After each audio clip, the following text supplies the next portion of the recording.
Before we begin, please like, share, comment, and subscribe. For patients undergoing dialysis, the treatment that sustains life can also introduce hidden dangers. One of the most insidious is aluminum, a common element that for individuals with kidney failure can accumulate to toxic levels.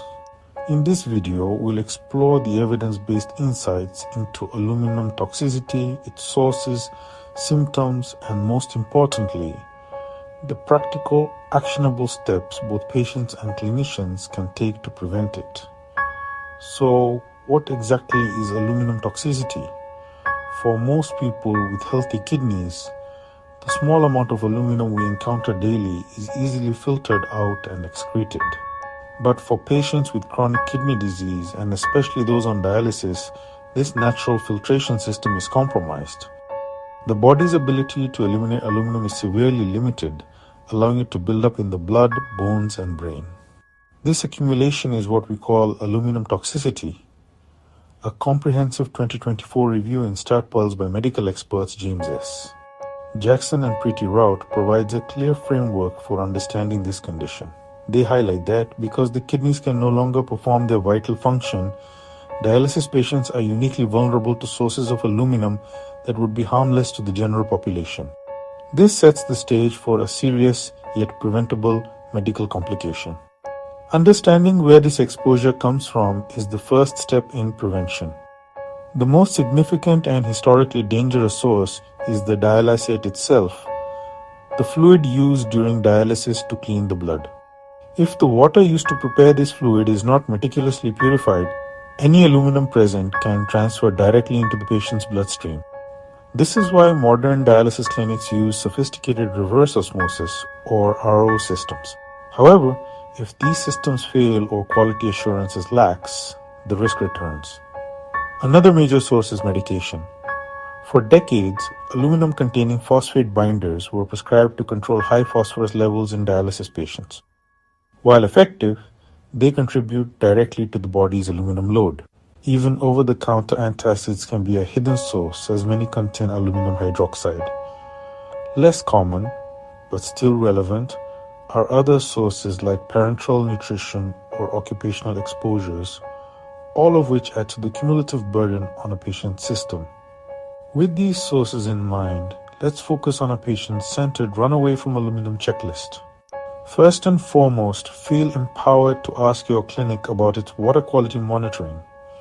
Inquire about their adherence to AMI standards, the Association for the Advancement of Medical Instrumentation. You can ask, how often do you test the water for aluminum, or can you tell me about the safety alarms on your reverse osmosis system? Reputable clinics will have clear logs and protocols and should be transparent about their safety measures. Second, discuss your phosphate binder with your nephrologist. The standard of care today is to prefer non-aluminum phosphate binders. These include medications like sevelamer, lanthanum carbonate, or certain calcium-based binders depending on your specific needs. If you were ever prescribed an aluminum-based binder, ask if it's still appropriate or if a safer alternative is available. Third on the checklist, be vigilant about over-the-counter products. Specifically, avoid any antacids that list aluminum hydroxide as an active ingredient. Always read the label before you buy.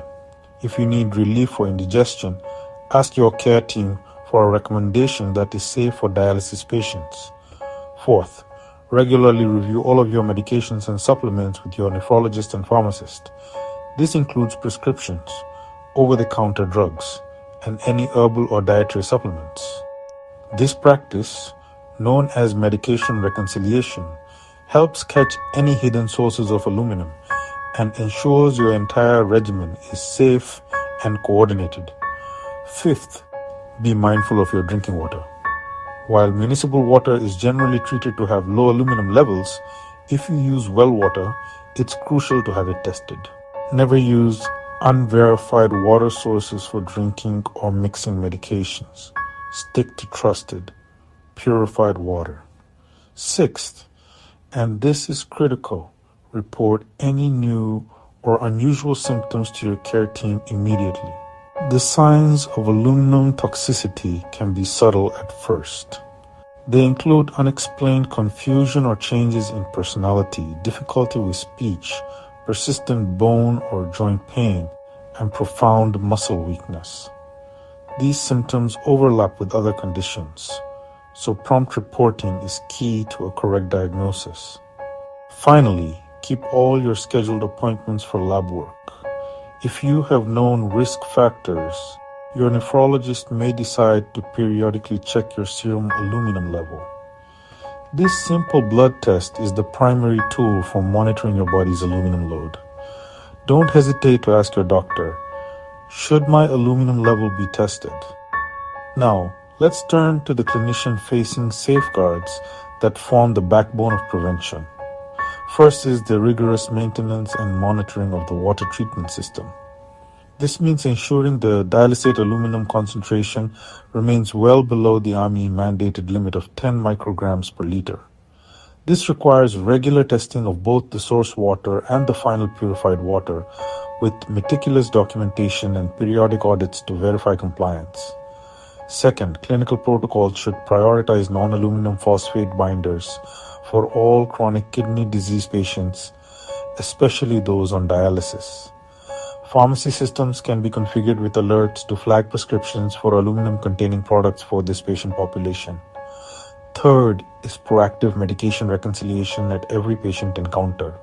This is a team effort involving physicians, nurses, and pharmacists to identify and eliminate potential sources of aluminum from a patient's entire medication list.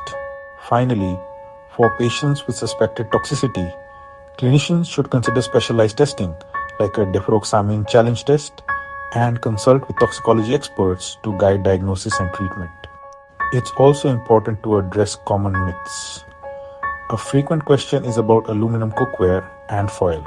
While it's a valid concern, the research presented by Jackson and Routh confirms that for dialysis patients, the contribution from cookware is extremely low compared to the high volume exposure from contaminated dialysate or medications. The primary focus must remain on medical sources. Another myth is that all antacids are the same. This is false. Patients must be educated to read labels and actively choose products free of aluminum salts. To help patients feel more confident in these conversations, here is a simple practical script you can use during your treatment. You can ask your nurse or technician these 4 questions. 1. Is our clinic's water tested regularly for aluminum, and do we meet AMI standards? 2. Could you confirm that the phosphate binder I'm taking is aluminum free? 3. I take an over-the-counter medicine for heartburn. Can you look at it and tell me if it's safe? And 4. I've been feeling some new muscle weakness. Could this be related to my treatment? And should I mention it to the doctor? Asking these questions makes you an active partner in your care and reinforces a culture of safety. To recap, preventing aluminum toxicity hinges on 3 key actions. For clinics, maintaining rigorous water purification and quality control. For prescribers, choosing aluminum-free medications. And for patients, being vigilant about all ingested substances and reporting symptoms promptly. By following these expert-backed protocols, we can protect vulnerable patients and uphold the highest standards of care. The insights shared today are grounded in the diligent work of researchers and clinicians, as summarized in the StatPearl's article, Aluminum Toxicity. Healthcare professionals, we urge you to review your facility's aluminum monitoring and medication protocols. Patients, we encourage you to ask questions, read labels, and stay informed.